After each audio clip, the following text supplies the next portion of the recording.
When I first found out I was pregnant, I was in a really bad place. I met this guy. He was extremely sweet at the time. I was extremely vulnerable. When I found out I was pregnant, I went immediately to the emergency room. They told me I was 6 weeks pregnant at the time already, and I was just surprised.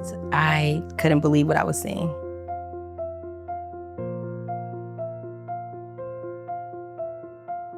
When I told him I was pregnant, he didn't want anything to do with the baby. I didn't know what I was gonna do. I felt like I was alone.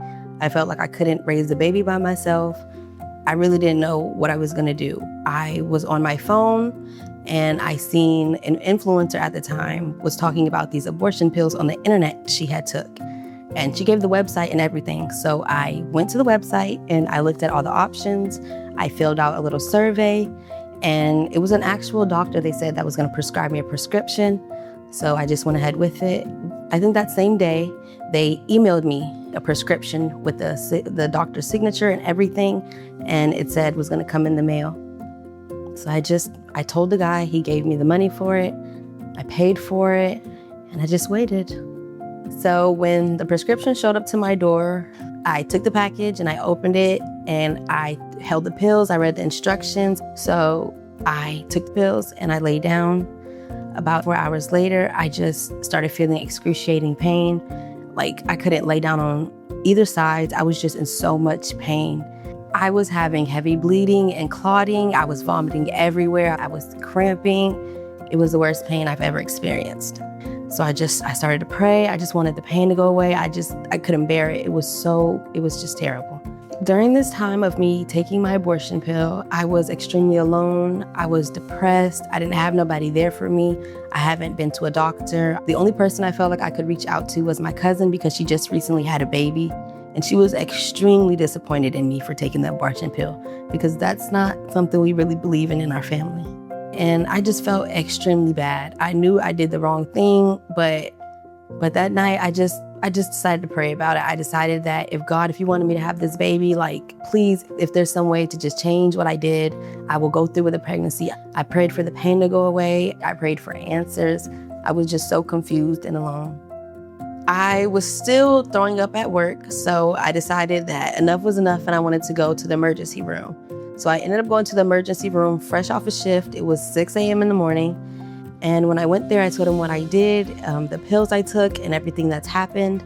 They gave me another pregnancy test. When the doctor came back, they told me that I was actually pregnant, but they were worried about the baby because of the pills and all the clotting. So they decided to give me an ultrasound. So when the tech was showing me my ultrasound, I didn't know what to do because the doctor had told me I was 11 weeks pregnant. I just grabbed her hand, I told her to stop, and I just laughed in her face because I just couldn't believe it. It was no way after this whole time, I'm still pregnant. After they told me I was 11 weeks pregnant, I just felt so alone. I didn't have a partner to help me take care of the baby. I didn't know what I was gonna do with the baby. I just felt so alone. So I called the only person I felt like I could, and that was my cousin. She told me to go to the Women's Pregnancy Center. She said that's where she went when she was pregnant, and I took her advice and I went. So I Googled it and I made my appointment. After I made my appointment, I promised God, like, I'm gonna have this baby. Coming to my appointment, I still was extremely ashamed and embarrassed. When I got here, everyone was extremely nice, polite, respectful. I was so nervous and I didn't know what to do, but everybody here was so comforting and so sweet. So after my first appointment, they scheduled me for an ultrasound. And before my ultrasound, I felt indifferent, numb. I felt like I was starting to detach from the situation before I could really feel it. After my first appointment, they scheduled me for a second appointment for my official ultrasound. That was the first time I seen my baby. He was so little. It started to connect the dots that I was actually gonna be a mom, that there was actually someone living inside of me and they needed me. So after my ultrasound appointment, I decided to journal how I was feeling about everything. I saved the ultrasound pictures and I decided that I had my story and I wanted to start his. So this is his journal of his pictures, some of his pictures. I just wanted to write down so he could know his mom loved him. Anytime he wanted to look back or know how his mom felt at any moment, he'll have it right here in this book. As my pregnancy started going on, as I continued to write my journal, I realized that this was real. I had to be a mom. So I kicked it into high gear and I told myself, I'm gonna get myself together because that's what he deserves. So around the same time, I was starting to get these texts from the Women Pregnancy Center, and it was actually parenting classes, and I ended up signing up. I did it virtually, and I did every single last class. It was extremely helpful. The breastfeeding one is probably the one that I use today. That was the most helpful for me.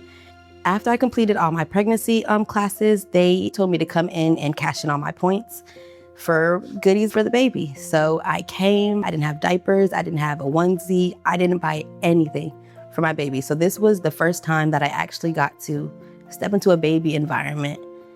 And then Noble Soul was born, my sweet baby boy, on May 22nd, 6 pounds, 12 ounces, perfectly healthy and a happy little boy. Now that I have my sweet baby, he is perfect to me. I love him so much. He makes me smile so much. He gives me purpose, routine. I want to do better for myself and for him. If I can go back and tell myself anything, I would tell myself, you're going to be okay and to get up. You're not alone. You're going to be just fine.